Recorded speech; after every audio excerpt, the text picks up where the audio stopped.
आज हम legal studies का चैप्टर नंबर 5 करेंगे, लीगल प्रोफेशन इन इंडिया। ये चैप्टर बच्चों को बहुत बोरिंग लगता था, ये बहुत मुश्किल चैप्टर था, बट इस साल आप लोगों के लिए जस्ट बिकॉज कोरोना इफेक्ट ये काफ़ी सारा जो सिलेबस है वो डिलीट कर दिया गया है, जिसके अंदर से आपका जो है इंट्रोडक्शन आएगा। तो हम सबसे पहले इंट्रोडक्शन करते हैं, उसके बाद बी पार्ट सारा का सारा कट गया है। बी आपको पूरा नहीं करना है। बी के अंदर आपका एक सेक्शन आएगा एडवोकेट एक्ट 1961, जिसके अंदर हम डायरेक्ट वहां से शुरू करेंगे, बीच का सारा पार्ट कट गया है। तो let's start with the introduction. The modern legal profession in India has a colonial roots. तो ये जो हमारे यहाँ पे लॉ सिस्टम है, ये कोर्ट का सिस्टम है, एडवर्सरियल सिस्टम है, ये सारा कहाँ से आया है? ये ब्रिटिशर्स की देन है। emerging with the advent of mayor courts in Madras and Calcutta in 1726। तो सबसे पहले जो फॉर्मल कोर्ट्स एस्टैब्लिश हुए थे उन्हें मेयर कोर्ट्स बोला जाता था, और वो मद्रास और कलकत्ता में एस्टैब्लिश हुए थे 1726 में। वन मार्क, ये आपको वन मार्कर के लिए याद रखना है। However, it was not until 1846 through Legal Practitioner Act that the doors of profession were thrown open to all those duly qualified, certified of good character, irrespectively of the nationality or religion। तो इसका क्या मतलब है? जो 1726 में mayor courts establish हुए थे, यहाँ पे लॉयर और जज बनने का हक सिर्फ ब्रिटिशर्स को था, ठीक है, और सर्टन नेशनैलिटीज को था, बट आपका फुल्ली इंडियंस के लिए ओपन नहीं था। इंडियंस के लिए पूरी तरह से 1846 में ओपन हुआ था, जिसमें आप किसी भी धर्म के हो सकते हैं, किसी भी नेशनैलिटी के हो सकते हैं, but you can apply for the post of lawyer और फॉर द जज, ये आप इस पोस्ट के लिए अप्लाई कर सकते हो। उससे पहले ये इंडियंस के लिए ओपन नहीं था। तो इट इज आफ्टर 1846 इंडियंस के लिए दरवाजे खुले हैं इस कोर्ट के। विमेन्स को स्टिल 1846 में भी विमेन को आज़ादी नहीं मिली थी कि आप लॉ प्रैक्टिस कर सकती हो। विमेन को एज अ लॉयर एक्सेप्टेंस मिली थी 1923 लीगल प्रैक्टिशनर एक्ट 23 के अंडर। ये वन मार्कर क्वेश्चन है, ये आपको याद रखना है कि विमेन के लिए कब से डोर खुले हुए थे और इंडियंस के लिए वैसे जो हैं कब से डोर खुले थे। तो 1846 से नेशनैलिटी बेस्ड दरवाजे खुल गए थे कि आप जो है हिंदुस्तानी है तो भी आप प्रैक्टिस कर सकते हो। एंड औरतों के लिए 1923 लीगल प्रैक्टिशनर एक्ट जो विमेन का आया था 23, उसके थ्रू हुए थे। ये वन मार्कर है। The legal profession in India, which includes both the practice of law as well as professional legal education, is regulated by Advocate Act 1961। तो हमारे यहाँ पे कानून की पढ़ाई, कानून का जो भी सारा लॉ की एजुकेशन है, लॉ की प्रैक्टिस है, वो सब कहाँ से आई? एडवोकेट एक्ट 1961 से आई। ये वन मार्कर है। एडवोकेट एक्ट 1961 के द्वारा ही बार काउंसिल ऑफ इंडिया बनाया गया था, जो आज भी सारे देश में जितने भी लॉ प्रैक्टिशनर्स हैं, चाहे वो जज हो चाहे लॉयर्स हो, उनका enrolment bar council of India से होता है, और इसकी स्थापना एडवोकेट एक्ट 1961 से स्टार्ट हुई थी। इसलिए ये बहुत ज़्यादा ज़रूरी है। ठीक है, तो बार काउंसिल ऑफ इंडिया जो है वो एडवोकेट एक्ट 1961 में बना था, वन मार्कर। एंड ये बॉडी है, ये bar council of India is a body that regulates the minimum standard to be maintained by institution imparting legal education in India। जितने भी इंस्टीट्यूट्स हैं, जितने भी कॉलेजेस हैं, जितने भी यूनिवर्सिटीज हैं जो लॉ की पढ़ाई देती हैं, उनको बार काउंसिल ऑफ इंडिया से रजिस्ट्रेशन कराना होगा। बार काउंसिल ऑफ इंडिया अप्रूव करेगी तो ही वो लॉ पढ़ा सकते हैं, चाहे वो अब आपकी एमिटी यूनिवर्सिटी है, चाहे कोई और आपका जो एनएलयूज हैं, नेशनल लॉ यूनिवर्सिटीज, उन सबको बार काउंसिल ऑफ इंडिया से अप्रूवल लेना होगा। बार काउंसिल ऑफ इंडिया को लगता है अगर ये इंस्टीट्यूट, ऑर्गेनाइजेशन या यूनिवर्सिटी एप्ट नहीं है, इनके पास प्रॉपर इंफ्रास्ट्रक्चर नहीं है एजुकेशन देने का, बार काउंसिल ऑफ इंडिया उसे मना कर सकता है और वो फिर आगे लॉ नहीं पढ़ा सकते। The reformation of legal education in India is undertaken since the late 1980s। काफ़ी बदलाव आए हैं 1980 ऑनवर्ड्स हमारे यहाँ के लॉ सिस्टम में। At the initiative of BCI, the UGC, the Law Commission of India, and various state governments has held the establishment of various national law school in India in the last 2 decades। पिछले 20-30 सालों के अंदर BCI, UGC, law commission of India और बहुत सारी सरकारी जो संस्थान हैं, स्टेट गवर्नमेंट्स हैं, उन्होंने मिलकर काफ़ी सारे NLU एस्टैब्लिश करे हैं हिंदुस्तान के अंदर, जिसके लिए आप लोग क्लैट वगैरह देते हो। This movement, which was pioneered by Professor N.R. Madhav Menon, who was instrumental in setting up first national law school in Bangalore। Again one marker कि पहला national law school किसकी बदौलत आया था हिंदुस्तान में? N.R. Madhava Menon। He was the first person जिन्होंने जो है बैंगलोर वाला NLU, जो दिल्ली हिंदुस्तान के टॉप्स पे नेशनल लॉ यूनिवर्सिटी है, उसको इस्टेब्लिश किया था। तो he was the first person जिन्होंने ये मूवमेंट स्टार्ट किया था. This movement which was pioneered and other leading academicians in India has resulted in establishment of around 17 national law schools in India. तो हिंदुस्तान में 17 national law schools हैं. ठीक है. And few other new generation law schools, काफी सारे नए generation के law schools, काफी सारी नई टाइप की यूनिवर्सिटी या law schools आ गए in public as well as private sector. तो प्राइवेट इंस्टीट्यूट्स भी हो गए और गवर्नमेंटल एजुकेशन इंस्टीट्यूट्स भी हैं आपके. इंडिया आफ्टर यूएस सबसे ज्यादा लॉयर्स प्रोड्यूस करती है. तो India is the second country in the world having the highest number of lawyers. ये भी आपको 1 मार्कर में याद रखना है. The number of person admitted to practice law in India has increased from 70,000 at the time of independence to 1.25 million in 2014. तो जहाँ पे आज़ादी के समय हिंदुस्तान में 70,000 लॉयर थे, आज 2014 में 12 करोड़ से ज़्यादा लॉयर्स हैं हिंदुस्तान में. स्टिल विमेन का नंबर बहुत कम है लॉ की फील्ड में. Women are still very less number, और ये अभी भी स्टीरियोटाइप माना जाता है कि लॉ जो है वो ज़्यादातर आदमी, लॉयर जब हम बोलते हैं तो हमें एक आदमी का पोर्ट्रेयल ज़्यादा आता है एज कम्पेयर टू विमेन. ये इंडिया के साथ स्टीरियोटाइप है कि विमेन आज भी लॉ की फील्ड में काफ़ी कम है. यहाँ तक बात समझ में आई? कोई डाउट? ठीक है. इस history of legal profession in India cut गया है. 1726 1753 कट गया है. 1774 कट गया है. 1793 कट गया है. 1846 कट गया है. 1879 कट गया है. 1923 जो कि बहुत इंपॉर्टेंट होता था, 1926 बहुत इंपॉर्टेंट होता था, कट गया है. Then classification of lawyers roles and functions, मुबारक हो, कट गया है आप लोगों के लिए इस साल. अटर्नी, सॉलिसिटर, बैरिस्टर, प्लीडर, वकील, मुख्तार, रेवेन्यू एजेंट और एडवोकेट, इन सबके नाम का डिफरेंस करवाया हुआ था, कट गया है. अब सीधा आ जाओ एडवोकेट एक्ट 1961.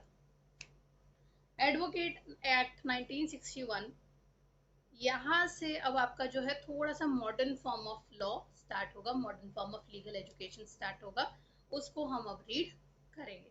गुनगुन फर्स्ट. तो 1961 से पहले क्या होता था, हिंदुस्तान में बड़े टाइप ऑफ लॉयर्स होते थे, बड़े type of classification of lawyers क्या थी कि आप अटर्नी, सॉलिसिटर, बैरिस्टर, प्लीडर, वकील, मुख्तार, बड़े अलग अलग टाइप के अलग अलग फंक्शन वाले आपके लॉयर्स होते थे. 1961 के एक्ट के अंडर ये सारी पोजीशंस को एसिमुलेट करके डायरेक्ट सिर्फ एक नाम छोड़ दिया गया, एडवोकेट. ठीक है, अगर आपने लॉ की पढ़ाई करी है तो आप एडवोकेट ही कहलाओगे. तो वकील, बैरिस्टर, प्लीडर, मुख्तार, ये सारे वर्ड्स खत्म हो गए और आपका एक सिंगल वर्ड आया, सिंगल कैटेगरी आई एडवोकेट्स की, जो कि हिंदुस्तान के किसी भी कोर्ट में प्रैक्टिस कर सकते थे. द एडवोकेट एक्ट के द्वारा बार काउंसिल ऑफ इंडिया भी बना. 1 मार्कर में इसको जरूर याद रखना. एंड जब बार काउंसिल ऑफ इंडिया बना था, इसके मेंबर्स कौन कौन थे? Attorney general of India, solicitor general as an ex official member of bar council. तो जो आपका बार काउंसिल ऑफ इंडिया बनता है, स्टेट का नहीं सेंटर का, बार काउंसिल ऑफ इंडिया बनता है, उसका जो हेड होता है वो अटॉर्नी जनरल ऑफ इंडिया होता है और स्टेट का एडवोकेट जनरल ऑफ स्टेट होता है. The all India bar council जो है, हर स्टेट में वो एक मेंबर को सिलेक्ट करते हैं एंड स्टेट बार काउंसिल हर स्टेट में होती है और जिसको हेड होता है advocate general as an ex official member. उसके अलावा 15 से 20 एडवोकेट इसके अंदर हायर होते हैं 5 साल के लिए. ये याद रखना, स्टेट बार काउंसिल के अंदर एडवोकेट जनरल है और बार काउंसिल ऑफ इंडिया के अंदर अटॉर्नी जनरल है. इनका डिफरेंस चैप्टर 1 में हमने करा था डिटेल में. The state council main functions include, क्या क्या इनके फंक्शंस होते हैं? सबसे पहले जो लॉ ग्रेजुएट्स हैं उनका रजिस्ट्रेशन कराना, अगर कोई एडवोकेट मिसकंडक्ट कर रहा है, कुछ गलत काम कर रहा है, उसके ऊपर केस करना, लीगल एड देना लोगों को, जो गरीब लोग हैं, जो बेसहारा लोग हैं, उनको फ्री लीगल सर्विसेज देना. एंड स्टेट बार काउंसिल के अंदर जो है एप्लीकेशन सबमिट कराना. एंड जो भी लोग पढ़ाई कर रहे हैं, लॉ की पढ़ाई कर रहे हैं, उनका सिलेबस को अप्रूव करना, उनकी ड्यूरेशन को.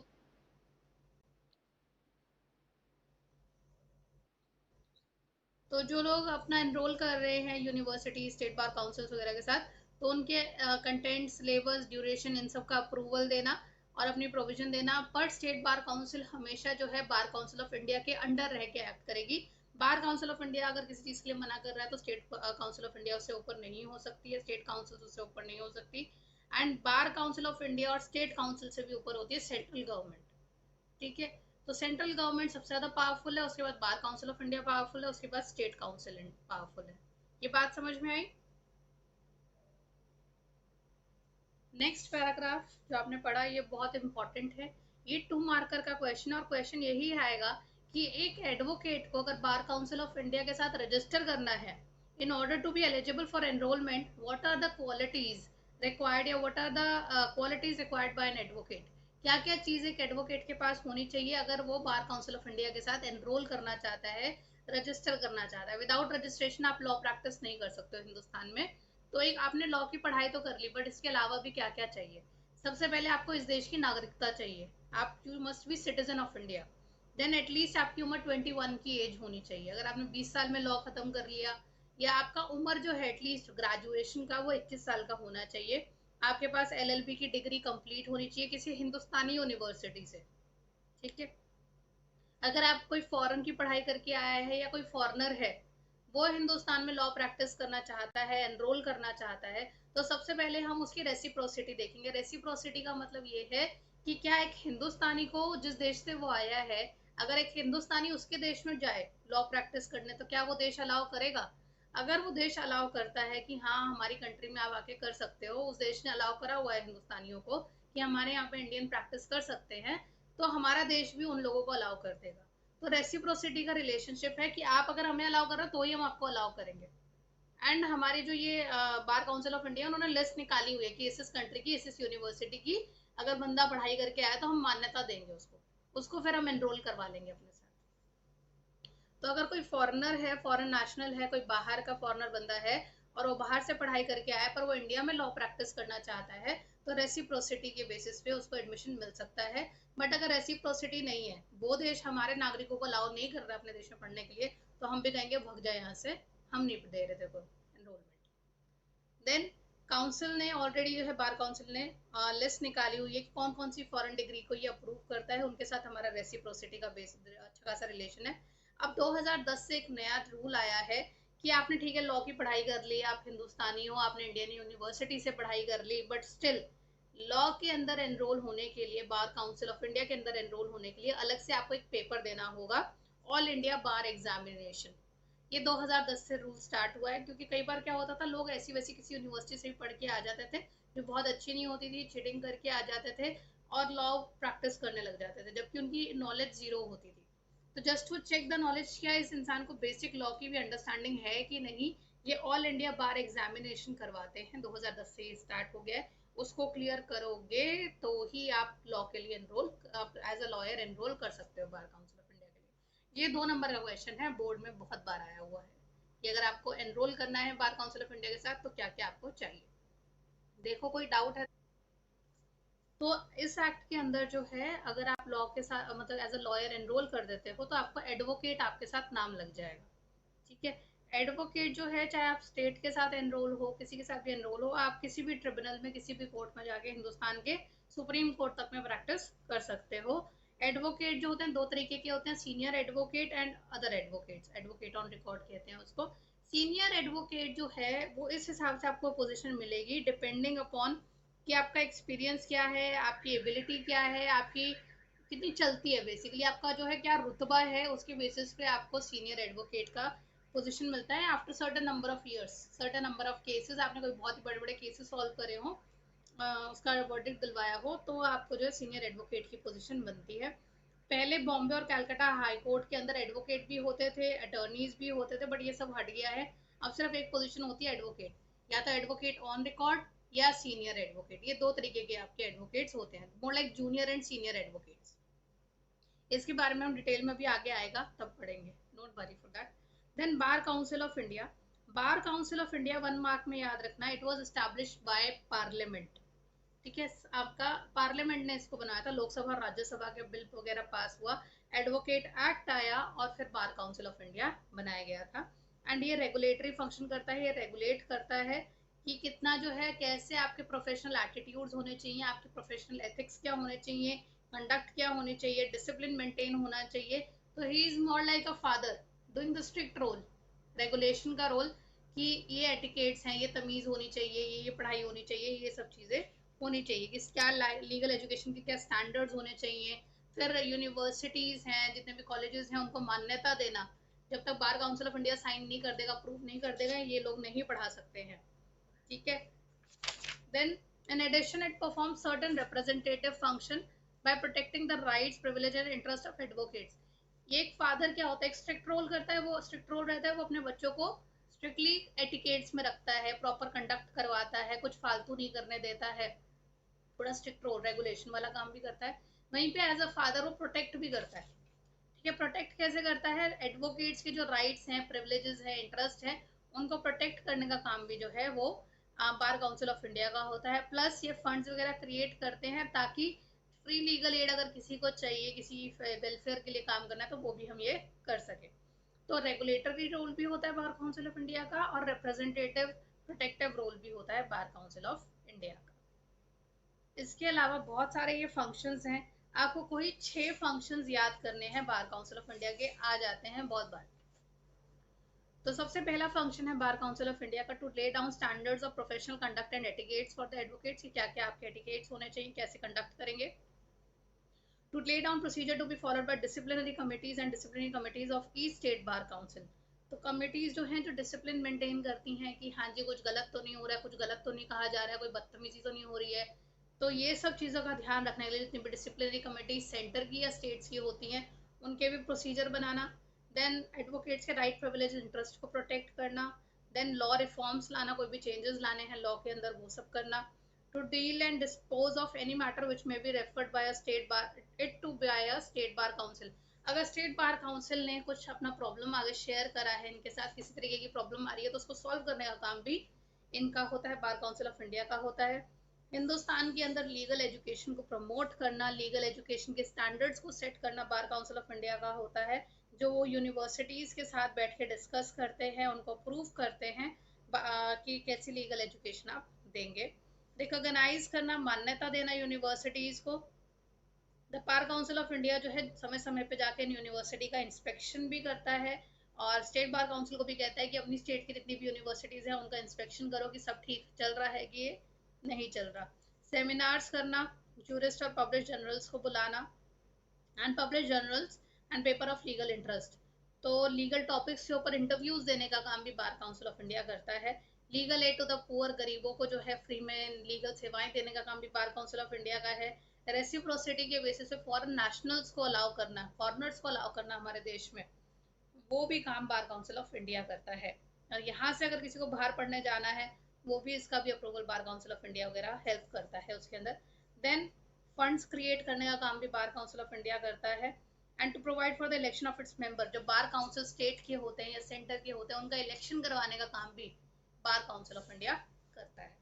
एक बार देखो, कोई वर्ड समझ में नहीं आया तो पूछो मुझसे। Functions of bar council are very important, any 6। अगला है लॉयर्स एंड प्रोफेशनल एथिक्स, की एक लॉयर को क्या क्या कोड ऑफ कंडक्ट फॉलो करने होते हैं, क्या क्या उसकी ड्यूटीज होती हैं, ये हमें देखना है। बार काउंसिल ऑफ इंडिया जो है उसने प्रोफेशनल स्टैंडर्ड्स ले डाउन करे हुए हैं लॉयर्स को, जो उनकी की ड्यूटीज हैं, इंपॉर्टेंट ड्यूटीज हैं, रिस्पॉन्सिबिलिटीज हैं towards their own profession and towards their clients, वो दोनों इसके अंदर क्लियरली मेंशन है। पेपर के अंदर आपको आ जाएगा एग्जाम के अंदर, what are the professional duties of an advocate. एक एडवोकेट की अपनी प्रोफेशन की तरफ क्या क्या लीगल ड्यूटीज हैं, आपसे ये अलग से पूछ सकते हैं 2 नंबर में, या एक एडवोकेट की क्लाइंट की तरफ क्या क्या ड्यूटीज हैं, ये आपसे अलग से पूछ सकते हैं 2 नंबर में। तो इसमें 2 पैराग्राफ आते हैं, दोनों सेपरेट सेपरेट आपके 2 नंबर के पूछे जाते हैं, तो कोई भी एक पूछ सकते हैं। तो सबसे पहले मैं professional duties of an advocate towards his profession बता रही हूँ, कि उसकी अपने प्रोफेशन को लेके क्या क्या उसकी ड्यूटीज हैं। An advocate has a duty to act in a dignified manner, ठीक है, रिस्पेक्टफुल वे में काम करना है। To respect the court, not to communicate with the जज in a private and impair impartiality. तो उसको जो है सबसे पहले कोर्ट की रिस्पेक्ट करनी है, अपने काम की रिस्पेक्ट करनी है। अगर कोई केस है उसके लेके जो है जज से प्राइवेटली नहीं मिलना है कि जज को पैसे खिला दूं। कोई इलीगल मैनर में काम नहीं करना है, ऑपोजिशन पार्टी से हाथ नहीं मिलाने हैं। अगर उसका जो क्लाइंट है लॉयर का, वो कह रहा है कि किसी गलत तरीके से बस मुझे सही प्रूफ कर दो या मेरे फायदे में ले आओ केस को किसी गलत तरीके से, तो उसमें उसका साथ नहीं देना है। And in addition, being an office of the court, an advocate is expect to uphold and maintain the values of the profession. अपने काम की इज्जत बनाए रखना, अपने काम को बदनामी, अपने काम को बदनामी ना होने देना, ये सारी ड्यूटी जो है वो एक एडवोकेट की होती है। फिर से बताती हूँ, अपने काम की रिस्पेक्ट करना, कोर्ट की रिस्पेक्ट करना, आप जज के साथ किसी मैटर में प्राइवेटली ना मिलना, इलीगल मैनर में काम ना करना, चाहे उसका क्लाइंट कितना इंसिस्ट क्यों ना कर रहा हो, ऑपोजिशन पार्टी के साथ हाथ ना मिलाना, मतलब उसके साथ ज़्यादा मिलके काम ना करना। देन आपका जो है अपने काम की, अपने प्रोफेशन की इज्जत बनाए रखना, ये सारी एक एडवोकेट की टुवर्ड्स हिज प्रोफेशन ड्यूटीज होती हैं। टुवर्ड्स द क्लाइंट क्या ड्यूटी होती है, ये नेक्स्ट पैराग्राफ में है। Advocate duty towards a client include being bound to accept brief, not to withdraw from service, not to appear in matter where she is not a witness। ठीक है, तो सबसे पहले जो भी वो बात बोल रहा है पूरी पूरी उसकी बात सुनना, अपनी सर्विस के लिए पहले हाँ करके फिर बाद में ना ना करना अगर आपने पैसे वैसे ले लिए हैं तो। एंड जहाँ पे वो विटनेस है उस मामले में ना अपीयर होना, नॉट टू सप्रेस मटेरियल, कोई इंपॉर्टेंट चीज है उसको दबाना नहीं, उसको छुपाना नहीं। एंड एडवोकेट जो है उसको अपने क्लाइंट की कॉन्फिडेंशियलिटी, उसकी सीक्रेसी को मेंटेन रखना। And not to instigate litigation or to charge contingency fee depending on success or favourable result, कि मैं ये केस ले रहा हूँ, अभी तो 1 लाख रुपए ले रहा हूँ, अगर केस जीत गए तो 5 लाख रुपए लूंगा, ऐसे नहीं। आपकी जो फीस है वो फीस पहले से क्लियर करके रखो, दो अलग अलग फीसें नहीं रखोगे कि हार गया तो इतने पैसे लूंगा और जीत गया तो इतना पैसे लूंगा। This is not allowed. There is a general duty to ensure that his or her duties do not conflict with the client interest. आप क्लाइंट का केस ले रहे हो, क्लाइंट के अगेंस्ट ही नहीं जाओगे। An advocate is also expected not to negotiate directly with the opposing party. अगर आप क्लाइंट का केस लड़ रहे हो तो बिना क्लाइंट को बताए दूसरी पार्टी के साथ जाके फिर अपना गुफ्तगू नहीं करोगे, बातें नहीं करोगे या उनके साथ हाथ नहीं मिला लोगे। एंड किसी तरीके का जो है, हाँ, ऑपोजिशन पार्टी के साथ प्रोमिस नहीं करना। और अगर आप इसमें से ऐसा कुछ भी करते हो तो एडवोकेट के अगेंस्ट ही एक्शन लिया जा सकता है। एक बार देखो, पढ़ो। Not to appear in a matter where he और शी इज अ विटनेस का मतलब ये है कि जहाँ पे वो खुद गवाह के तौर पे जा रहा है, मतलब कि पर्सनल लेवल पे अगर कोई गवाह के तौर पे जा रहा है तो उस केस को वो खुद नहीं हैंडल करेगा, उस केस का वो खुद लॉयर नहीं बनेगा। जिस केस के अंदर वो विटनेस है उस केस के अंदर वो लॉयर नहीं बन सकता, ये बात है इसके अंदर। एक बार देखो, कोई डाउट है तो पूछो। अगला टॉपिक हम नेक्स्ट क्लास में कर ले, कोई दिक्कत तो नहीं। तो अब हमारा जो है नेक्स्ट टॉपिक है, हमने जो है लॉयर्स एंड प्रोफेशनल एथिक्स कर लिया था। Professional duties of an advocate towards his profession and towards the client, ये हमने कर लिया था।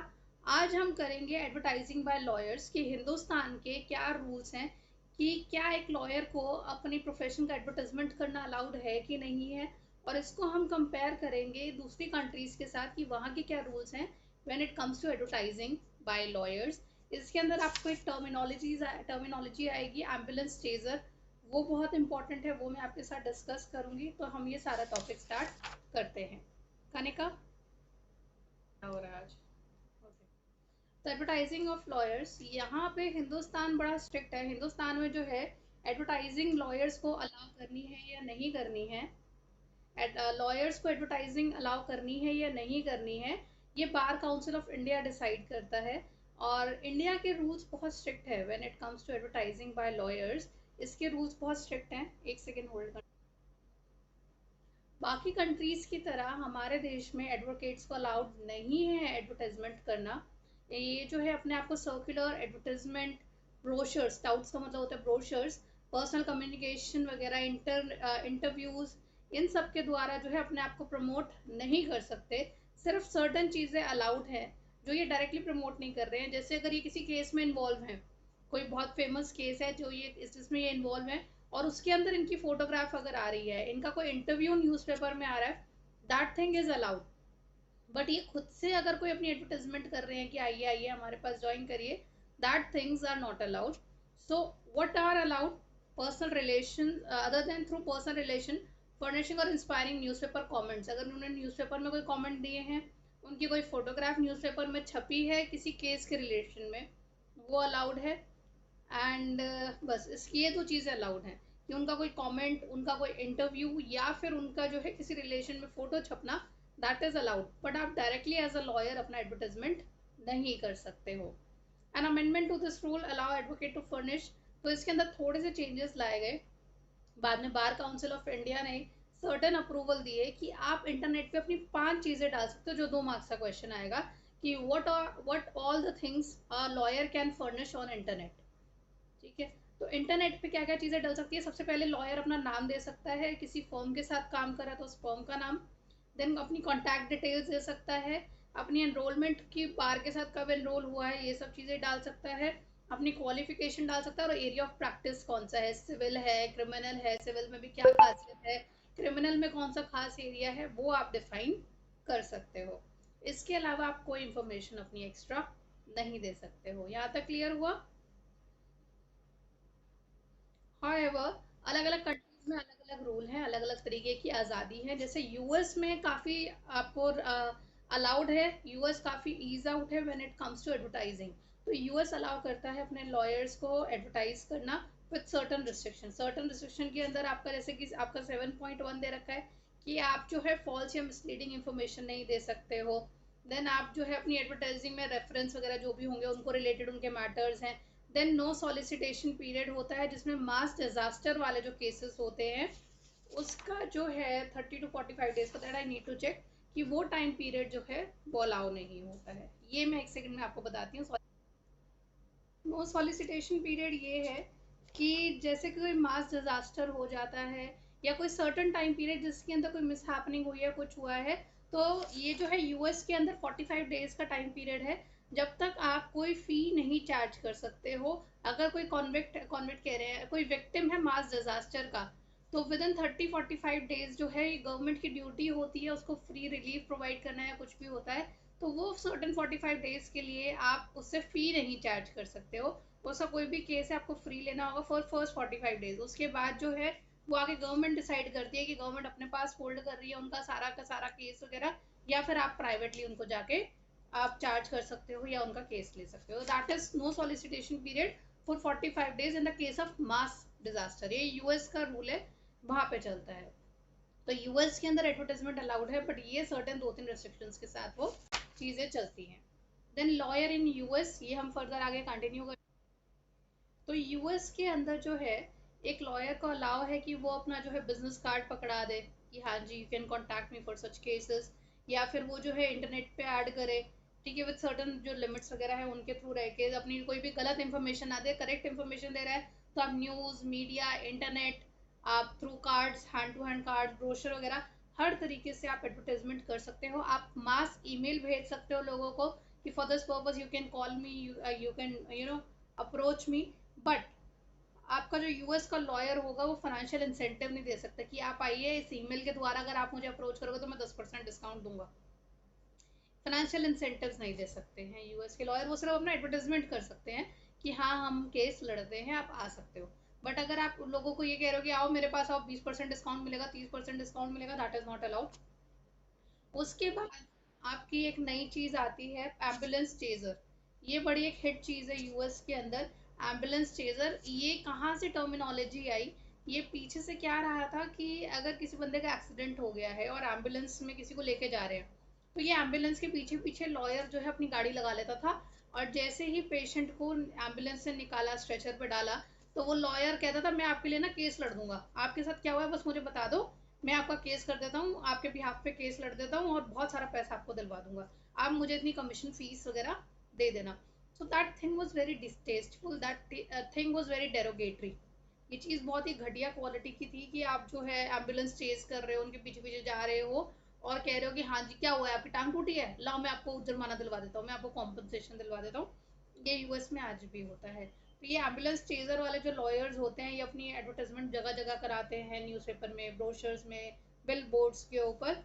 एंड ये इंडिया के अंदर अब बिल्कुल भी अलाउड नहीं है, बट ये यूएस में काफ़ी कॉमन है। एम्बुलेंस के पीछे पीछे जाना और जो भी पेशेंट बाहर निकल रहा है उसके साथ टाई अप कर लेना कि तुम्हारे साथ क्या हुआ है मुझे बता दो, मैकडोनल्ड्स की गर्म कॉफ़ी गिर गई तुम्हारे पैर पे, मैं केस लड़ता हूँ, ठीक है, देखो करोड़ों रुपए दिलवाऊंगा। तो इस तरह से जो है ये ambulance chasing is not right. अब हम यूके के साथ कंपैरिजन पढ़ेंगे। तो जहाँ पे यूके की भी बात आए, यूके भी अब पहले से थोड़ा सा रिलैक्सिंग हो रहा है। तो ये जो था कि लॉयर्स अपनी ऐड नहीं करेंगे, ये विक्टोरियन एरा का टाइम का था, क्वीन वगैरह जो पुराना ज़माना था उस टाइम पे ये था कि लॉयर्स अपनी ऐड नहीं करेंगे, it's a very high profession and इसको ये बाजार में कमोडिटी नहीं बनाना कि हम इसको बेचने पे लगाएंगे, इसकी एडवर्टाइजमेंट करेंगे। तो उस टाइम पे ये सब रूल्स थे। बट अब यूके, जहाँ से हमने ये आइडियाज को लिया कि लॉयर्स को अपनी एडवर्टाइजमेंट नहीं करनी चाहिए, ये आइडिया हमने यूके से लिया, बट अब यूके खुद इतना रिलैक्स हो रहा है, तो क्या हमें स्ट्रिक्ट होने की ज़रूरत है एडवर्टाइजमेंट के लिए? ये सब चीज़ें अभी क्वेश्चन में आती हैं।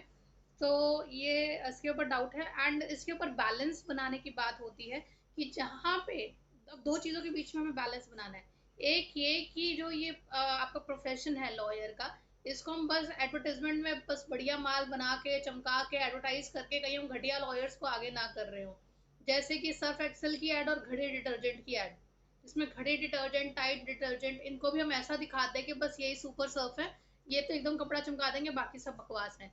उसी तरह से हो सकता है एडवर्टाइजमेंट क्या करे, लॉयर्स को ऐसा चमका के प्रेजेंट करे, लॉयर्स को ऐसा दिखाए जो हो सकते हैं इतने क्रेडिबल लॉयर्स ना हो, जो हो सकते हैं इतने अच्छे लॉयर्स ना हो, बट उनका मार्केटिंग स्ट्रैटेजी इतना अच्छा हो कि लोग जो है उसके ऊपर ट्रस्ट करने लग जाए। तो हो सकता है एडवर्टाइजमेंट के द्वारा गलत तरीके के लॉयर्स का प्रमोशन हो जाए। तो हमें जो है इस चीज़ के बीच में बैलेंस बनाना है कि हमारा प्रोफेशन जो है लीगल जस्टिस लोगों को ज़्यादा आसानी से मिल जाए, लोगों को लॉयर्स की एक्सेसिबिलिटी आसानी से मिल जाए, बट इसके अंदर ऐसा ना हो कि जो घटिया लॉयर्स हैं, जो नॉट सो गुड लॉयर्स हैं, उनका प्रमोशन ज़्यादा हो रहा हो।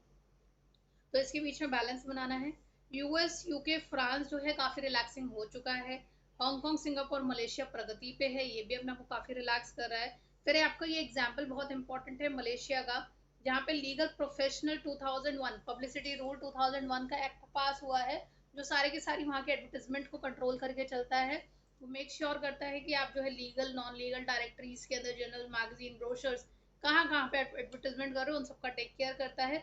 उसके अलावा हांगकांग में आप टीवी, रेडियो और cinema, that is listening, and आपका जो मूवीज है ऑडियो वीडियो के अंदर इतना आप नहीं कर सकते एडवर्टाइजमेंट, बट प्रिंट मीडिया में आप अपना जो है एडवर्टाइजमेंट कर सकते हो। ये 1 मार्क में याद रखना। कोई डाउट यहाँ तक? एक बार देखो, कोई डाउट है तो मुझसे पूछना।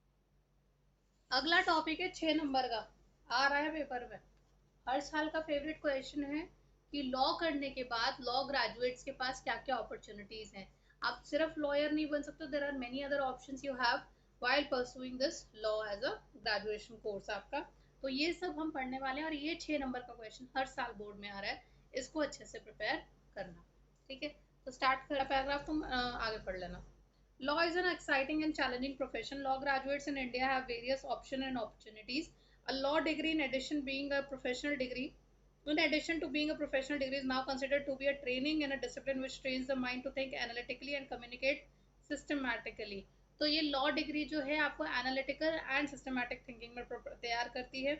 Following are some of the opportunities available to the graduates after they obtain law degree. So हम लीगल एजुकेशन इन इंडिया के ऊपर आते हैं। लीगल एजुकेशन इन इंडिया पढ़ रहे हो कनिका, मैं पढ़ूं? ठीक है।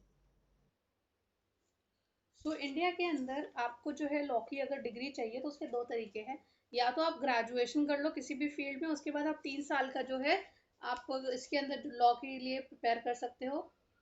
3 year LLB program which requires prior undergraduate degree. तो 3 साल, 4 साल, अब जितने भी साल की आपकी अंडर ग्रेजुएट डिग्री होगी, उसके बाद आपको 3 साल की पढ़ाई और करनी है, LLB की डिग्री लेनी है तो वो कर लो। या सीधा 12th होते साथ ही 5 साल के लिए आप जो है इंटीग्रेटेड BA LLB के प्रोग्राम में एनरोल करा लो, एंड ये भी 5 साल का होता है, इसके बाद भी आपको लॉ की डिग्री मिल जाती है। Then you have to register yourself with bar council of India. Bar council of India के साथ आपको रजिस्टर करने के लिए सबसे पहले आप हिंदुस्तानी होने चाहिए। दूसरी चीज आपको जो है आपको ऑल इंडिया बार एग्जामिनेशन देना पड़ेगा। अगर आप वो क्लियर करते हो तो आपको बार काउंसिल ऑफ इंडिया के साथ रजिस्ट्रेशन मिलेगा। इस वक्त हिंदुस्तान में 900 लॉ कॉलेजेस हैं, बट सारे के सारे बहुत अच्छी क्वालिटी के नहीं है। इनमें सबसे ज़्यादा फेमस आपके नेशनल लॉ स्कूल है। सबसे पहला नेशनल लॉ स्कूल 1987 में बैंगलोर में हुआ था, आर माधव मेनन के अंडर, ये हमने पहले पढ़ा था चैप्टर की स्टार्टिंग में। 17 लॉ स्कूल्स जो है अभी ऑपरेटिंग है। 14 जो है वो क्लैट के थ्रू, आपका कॉमन लॉ एंट्रेंस टेस्ट होता है उसके थ्रू एडमिशन लेते हैं।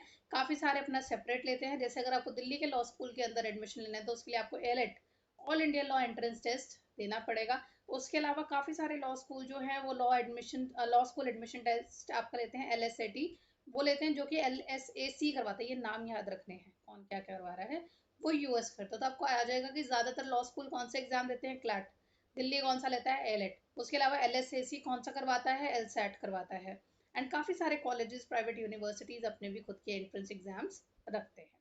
अब हम पढ़ते हैं कि आप अगर लॉ डिग्री हासिल कर लेते हो उसके बाद आप क्या क्या कर सकते हो। तो सबसे पहले है लिटिगेशन, ग्रेजुएट प्रैक्टिस, बोलो। नेक्स्ट है लिटिगेशन, ग्रेजुएट में practice as an advocate in a court of law. This can be achieved by working under experience advocate और being attached to a litigation department of law firms और companies in order to practice in courts of India. तो आपने law की पढ़ाई कर ली है, अब आप जो है किसी लॉयर के अंडर, बड़े एडमिनेंट लॉयर के अंडर जो है प्रैक्टिस करना स्टार्ट कर दो, डेली अपना कोर्ट वोट जाना स्टार्ट कर दो। तो सबसे पहले आप अपना लिटिगेशन का काम कर सकते हो। दूसरा है law firm practice. Law firm very in size and practice area. अब डिफरेंट डिफरेंट लॉ फर्म्स हैं, कोई क्रिमिनल केस ले रही है, कोई सिविल केस ले रही है, सिविल के अंदर भी सर्टेन टाइप ऑफ केस ले रही है, क्रिमिनल के अंदर भी सर्टेन टाइप ऑफ केस ले रही है। तो वो जो है आपकी लॉ फर्म्स होती हैं। एंड ये जो है लॉ फर्म्स में range from a boutique law firms specialize in specific areas of law, intellectual property right. ये आपको टाइप्स बता रखी हैं कि कोई ऐसी बुटीक लॉ फर्म हो सकती है। बुटीक लॉ फर्म का मतलब है various variety of types of cases वो हैंडल करने वाली कंपनी है। हर तरीके के लॉयर्स उन्होंने रखे हुए हैं कि सिविल मैटर्स के लिए है, क्रिमिनल के अंदर रेप के लिए स्पेशलिस्ट ये हैं, उसके लिए जो है आपका मर्डर के लिए ये है। तो डिफरेंट डिफरेंट टाइप्स के लिए डिफरेंट डिफरेंट लॉयर्स आपका हो सकता है एक ही फॉर्म के अंडर। या फिर आपकी एक लॉ फर्म हो सकती है जो स्पेसिफिक टाइप के केसेस देखती है। या फिर आपकी जो फर्म है वो इंटेलेक्चुअल प्रॉपर्टी के जो है वो मालिकाना हक के ऊपर, इसके ऊपर हो सकती हैं। फर्म जो है छोटी फर्म्स भी हो सकती हैं, बड़ी फर्म भी हो सकती हैं, कॉरपोरेट भी हो सकते हैं, और इस तरह की फर्म भी हो सकती है जो कि आपका कॉरपोरेट से काम देखती हो, मर्जर एक्विजिशन का देखती हो, एम्प्लॉयमेंट के रिलेटेड के लॉज देखती हो, टैक्सेशन देखती हो। तो लॉ भी आपके डिफरेंट डिफरेंट टाइप के लॉयर्स हो सकते हैं, तो आप इनके अंदर काम कर सकते हो। देन कॉर्पोरेट सेक्टर, जो लड़कियों के लिए पेरेंट्स को लगता है ज़्यादा सेफेस्ट है या बेस्ट है कि अगर आप लड़की एज अ लड़की लॉ प्रैक्टिस करना चाहते हो तो कॉर्पोरेट लॉयर बन जाओ। तो large corporations often have an in house legal practice. तो जो एमएनसीज होती हैं, आपके कॉर्पोरेट्स होते हैं, इनके अपने ही डिपार्टमेंट होते हैं, लॉ डिपार्टमेंट, लीगल डिपार्टमेंट्स होते हैं। वहाँ पर ये लॉयर्स को हायर करते हैं, तो अपनी कंपनी रिलेटेड जितना भी उनका लॉ का वर्क रहता है वो सारा वो उनके अंडर हैंडलिंग करवाते हैं कि हम लीगली सारा कुछ सही कर रहे हैं कि नहीं कर रहे हैं। So an in-house counsel will give legal advice to the company, have expertise in the business of the company, and be responsible for ensuring the business of the company is being run in compliance with the applicable law. तो ये जो होती हैं आपके इन house legal department होते हैं, ये make sure करते हैं कि कंपनी लीगली एकदम परफेक्ट होकर चले, लीगली हमारे ऊपर कोई क्वेश्चनिंग ना हो। And when required bring in external lawyers, कभी बाहर वाले लॉयर्स को बुलाते हैं, अदरवाइज इनका अपना लीगल डिपार्टमेंट होता है। Several organization such as commercial bank, MNC, investment firm, insurance company, e media, e commerce ventures, इन सब के जो हैं अपने खुद के in house legal lawyers, legal departments होते हैं। So you can work in these departments, you can work with these companies. Then public policy. Lawyers have an important role in formulating and advising on the public policy. Several organizations employ law graduates for policy making and have institutionalized fellowship where a law graduate can be a research assistant. For example, a law graduate interested in public policy can apply to serve as a legislative assistant under the legislative assistant to members of parliament. तो जितने भी हमारे lawyers वगैरह हैं उनके पास ये भी हो सकता है कि आपके जो मेंबर ऑफ पार्लियामेंट्स हैं, राज्यसभा, लोकसभा, तो इनके यहाँ पे बिल्स आते हैं पास होने के लिए, डिसीशंस बनते हैं, काफ़ी चीज़ें होती हैं, तो उसके अंदर लीगल बैकग्राउंड को चेक करने का काम ये लॉयर्स कर सकते हैं। आप अगर याद भी रखें तो हमारे जो फाइनल आपके जो बी आर अम्बेडकर थे, राजेंद्र प्रसाद थे, ये सब जो है ये लॉयर्स ही थे। तो हमारा कानून जो है, संविधान जो है, ये लॉयर्स की ही देन है। तो उसके अंदर अगर कोई चेंज लाना है, उसके अंदर कोई एडिशन करना है, कोई सब्ट्रैक्शन करना है, तो दे नीड लॉयर्स। तो आप जो है आप मेंबर ऑफ पार्लियामेंट्स के साथ, लोकसभा या राज्यसभा के मंत्रियों के साथ, उनके ब्यूरोक्रेट्स के साथ बैठ के भी लॉ को या पॉलिसी फॉर्मुलेशन में हेल्प कर सकते हो। ये भी आपके पास ऑप्शन आता है। उसके लिए आपको जो है you can work as a legislative assistant under the legislative assistant to members of parliament fellowship program run by PRS legislative research। ये आप 1 मार्क में याद रख लेना कि ये जो है एक प्रोग्राम रन किया जाता है और वहाँ से जो है लॉयर्स आगे मेंबर ऑफ पार्लियामेंट्स के पास भेजे जाते हैं। आप सेबी में लॉयर्स का काम कर सकते हैं कि सेबी के जितने भी रूल्स करने हैं, स्टॉक एक्सचेंज, ठीक है, शेयर बाजार के अगर कोई रूल्स बनाने हैं तो आप उनको गाइडेंस देने का काम कर सकते हो। तो ये सारी चीज़ों में भी आप रिसर्च असिस्टेंट्स वगैरह ये सब भी बन सकते हो। खैर वो हमारा आगे भी आएगा। तो पब्लिक पॉलिसी में आप हेल्प कर सकते हो, मेंबर ऑफ लेजिस्लेटिव असेंबलीज को, आप मेंबर ऑफ पार्लियामेंट्स को, इनको हेल्प करो, सेबी को हेल्प करो पॉलिसीज बनाने में। Then legal research and academy, आप फर्दर अपनी टीचिंग अपनी स्टडीज को बढ़ा सकते हो। बोलो। नेक्स्ट आपका आता है legal research and academia. Graduates जो है आगे रिसर्च वगैरह थिंक टैंक्स का काम कर सकते हैं, आगे फर्दर जो है रिसर्च के अंदर जा सकते हैं। हाँ।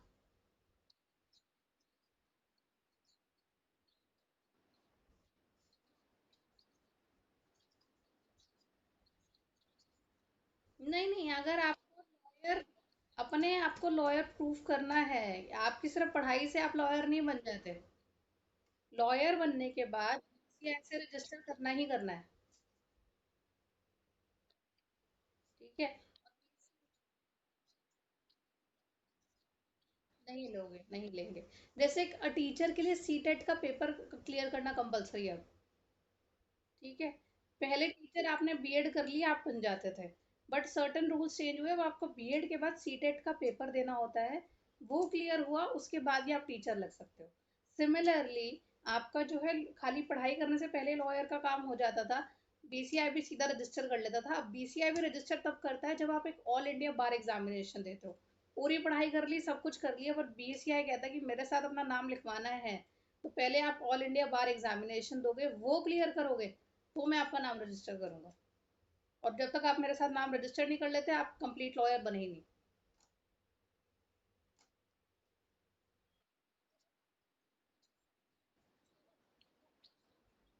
That I don't know.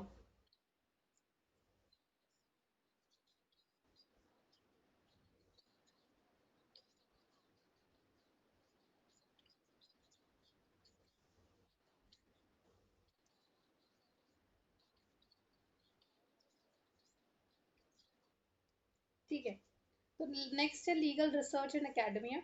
आप जो है पोस्ट ग्रेजुएट डिग्री मतलब कि लॉ के अंदर, या फर्दर जो है पीएचडी वीएचडी इन सब फील्ड के लिए जा सकते हो, फर्दर पढ़ाई कर सकते हो, प्रोफेसर बन सकते हो, और खुद भी टीचिंग वगैरह ये सब चीज़ें कर सकते हो कि आप टीचर बन जाओ, रिसर्चर बन जाओ लॉ की फील्ड के।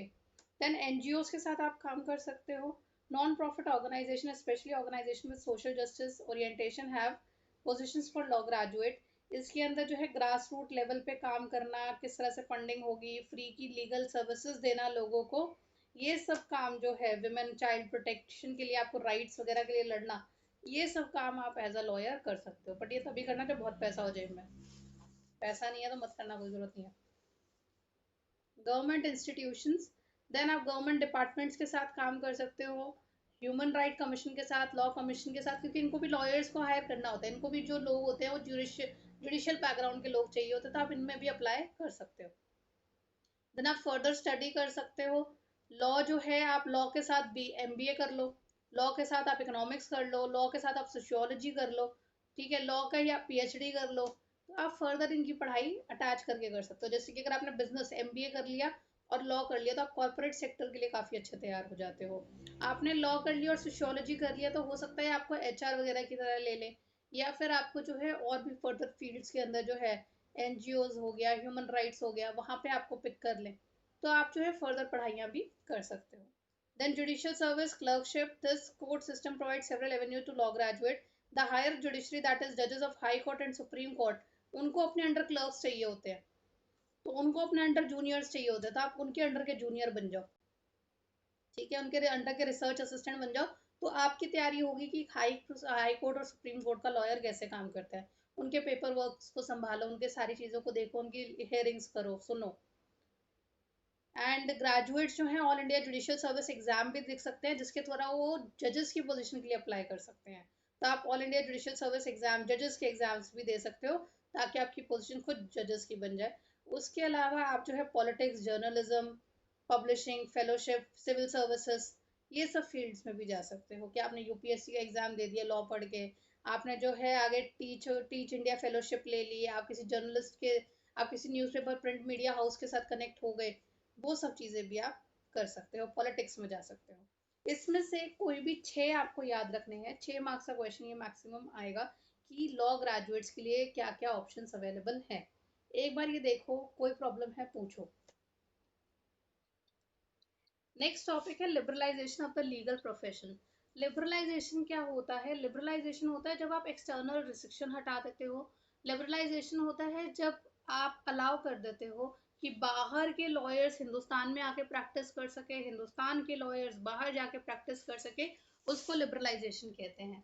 तो इंडिया के साथ क्या केस है कि इंडिया के लॉयर्स को कई कंट्रीज में अलाउड नहीं है बाहर जाके प्रैक्टिस करना, बाहर जाके जो है केसेस लड़ना, बाहर एज अ लॉयर प्रोफेशन को अपने कंटिन्यू करना, अगर आप हिंदुस्तान की नागरिकता रखते हो तो सिमिलरली इंडिया ने भी दरवाजे नहीं खोले हुए बाहर के लॉयर्स के लिए।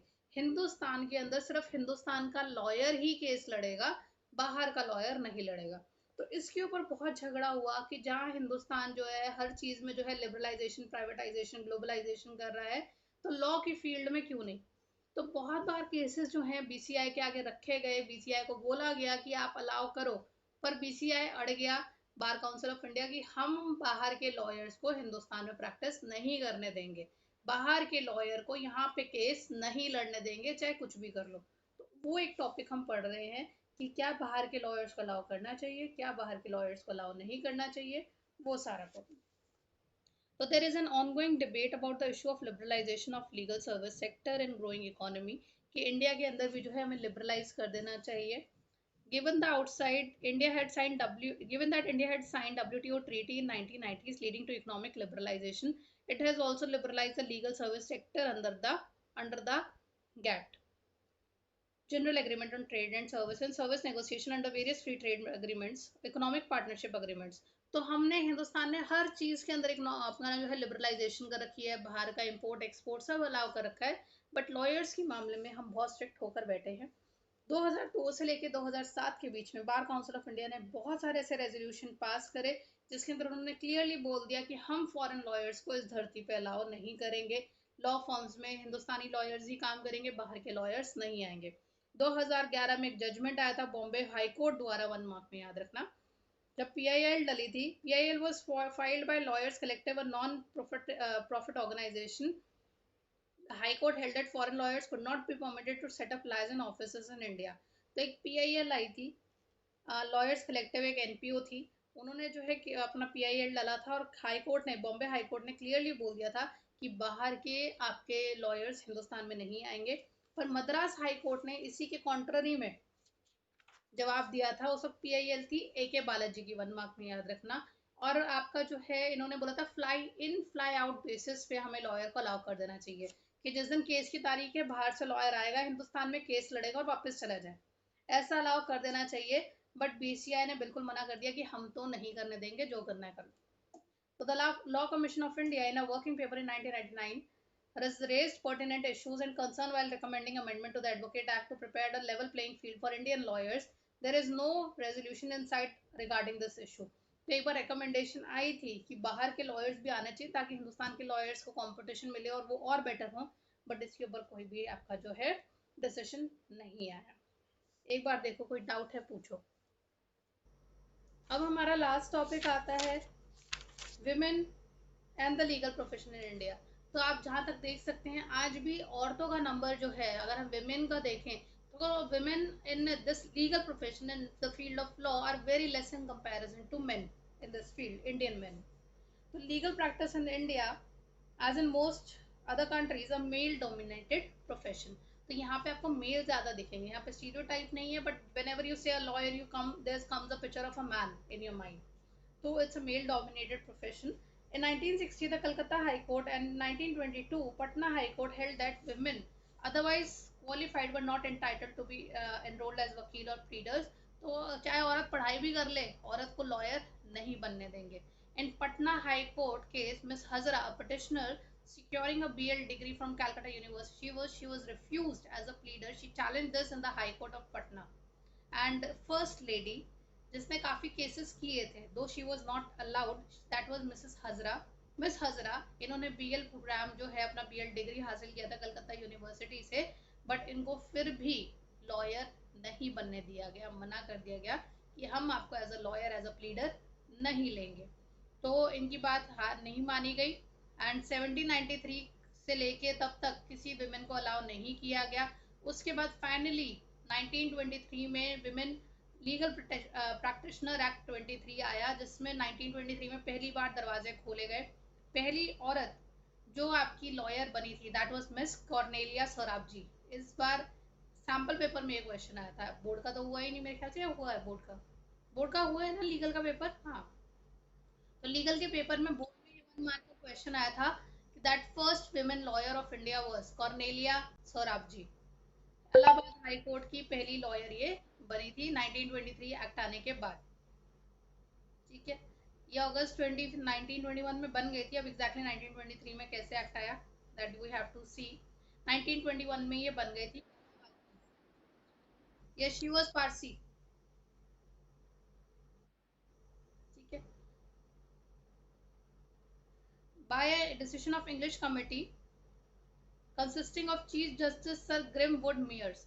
तो वहाँ पे चीफ जस्टिस थे आपके सर ग्रिमवुड मेयर्स, उन्होंने अलाउ करा कॉर्नेलिया सराबजी को। And she was half Hindustani half English Parsi, इसलिए भी हो सकता है थोड़ा फेवरेटिज्म मिला हो। Since then, although the number of women entering the profession has increasing day by day, a recent survey said that the percentage of successful women candidate from common law admission test was 47. However, 36% of the women lawyer and other state surveys stated that they had faced some sort of gender bias at the work. तो 47% जो है ladies ने अगर clear करा है, अगर जो आपके क्लैट के टेस्ट हुए हैं, लॉ एंट्रेंस टेस्ट होते हैं, 47% उसके अंदर औरतें ही होती हैं क्लियर करने वाली, लड़कियां ही होती है, फीमेल जेंडर आपका क्लियर करता है। तो अगर 100 बच्चे बैठ रहे तो 47 वुमेन होंगी उसके अंदर से, तो there is a good number जो क्लैट को क्लियर करते हैं। बट सारे लॉ ज्वाइन करते हैं कि नहीं, that is the questionable thing. And काफ़ी सारे लेडीज़ का इंटरव्यू हुआ, फीमेल्स का इंटरव्यू हुआ, जिसके अंदर 36% फीमेल्स ने बोला कि उनको जो है जेंडर बायस फेस करना पड़ा है। There have only been 5 women senior advocates since 1962 and of the 397 senior designated senior advocate. इसका मतलब है senior advocate is a position जब आपको एक एक्सपीरियंस के बेसिस पे आपके number of types of cases आपने जो है बड़े तगड़े तगड़े सॉल्व करे हो, तो आपको एडवोकेट से सीनियर एडवोकेट बनाया जाता है। आपका जो काला कोट होता है उसके ऊपर फ्लैप्स आ जाते हैं, उसके ऊपर अलग से एक लेयर आ जाती है जो आपको एक सीनियोरिटी का एहसास दिलाती है। तो हिंदुस्तान में आज तक 397 सीनियर एडवोकेट्स बने हैं, जिसमें सिर्फ 5 औरतें रही हैं। तो विमेन का नंबर काफ़ी कम है। However, recent survey indicates that gender-based disadvantages are gradually being eliminated. धीरे धीरे ये जेंडर बायस को खत्म करा जाता है, और खास करके कॉर्पोरेट लॉ सेक्टर के अंदर विमेन का रेशो बहुत तेजी से बढ़ रहा है। तो आपको ये क्वेश्चन आ जाएगा बहुत, आपके जो हैं जनरल स्टेटमेंट्स हैं इसके अंदर, तो आप ये पॉइंट्स लिख सकते हो। मिस हजरा ने सबसे पहले पिटिशन डाली थी, but she was not allowed. That was miss Cornelia सराब जी, वो एक्चुअली बिकेम द इलाहाबाद का आपका लॉयर बनी थी ये। एंड जो मिस हजरा थी ये पटना से बिलोंग करती थी, पटना हाई कोर्ट के लिए इन्होंने ट्राई किया था, वहाँ इनको अलाउ नहीं करा था। इसके साथ आपका चैप्टर खत्म होता है, कोई डाउट हो तो पूछो।